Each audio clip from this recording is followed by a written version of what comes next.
السلام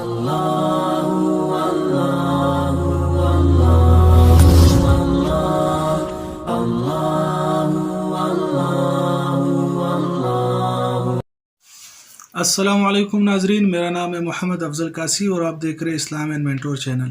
ناظرین، آج ہم بات کریں گے کہ اگر کوئی شخص خواب میں ڈر جائے یا کوئی ڈراؤنی چیز دیکھ لے تو وہ کیا کرے، یا خواب میں وہ کوئی اچھی چیز دیکھ لے تو وہ کیا کرے۔ نبی کریم صلی اللہ علیہ وسلم نے ہماری کیا رہنمائی فرمائی اس بارے میں، تو آئیے دیکھتے ہیں۔ بخاری اور مسلم کی ایک روایت آپ کے سامنے میں پیش کرتا ہوں۔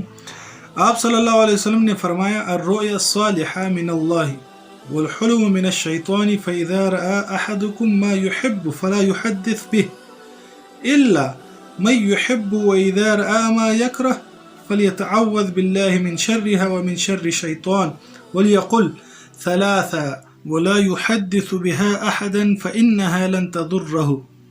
حدیث آپ نے سنی، نبی کریم صلی اللہ علیہ وسلم کے تعلیمات ہمارے لیے یہ ہے کہ اگر خواب میں کوئی بندہ ڈر جائے یا کوئی اچھا خواب دیکھے تو وہ اس کو چاہیے کہ اگر اچھا خواب ہے تو وہ اپنے کسی محبت کرنے والے سے یا کسی عالم سے بیان کرے اس کو، اور اگر کوئی برا خواب دیکھے تو اس سے چاہیے کہ وہ کسی سے بیان نہ کرے اور اٹھ کر اپنے کروٹ کو بدل لے اور 3 مرتبہ بائیں طرف تھتکارے، اس طرح کر کے۔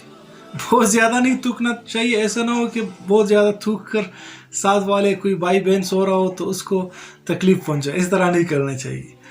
تو یہ طریقہ آپ صلی اللہ علیہ وسلم نے بتایا۔ فرمایا کہ اگر کوئی اس خواب کا جو برا خواب ہے اس کا تذکرہ کسی سے نہ کرے تو لن تضر، یہ خواب اس کو کچھ نقصان، ہرگز کچھ نقصان نہیں پہنچا سکتی۔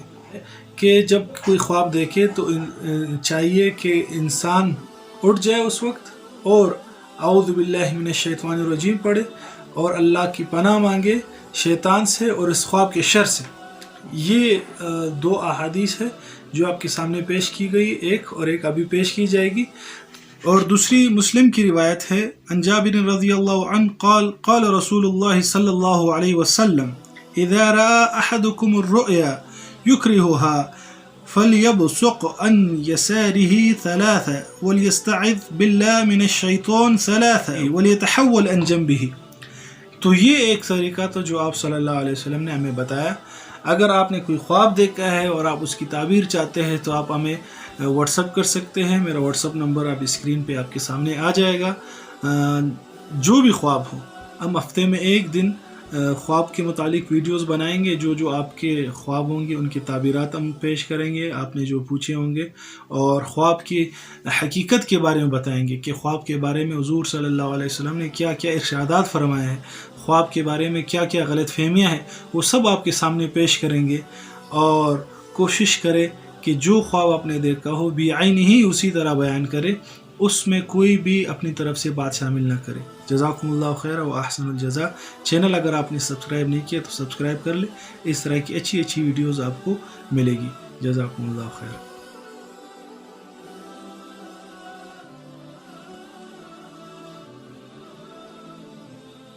اللہ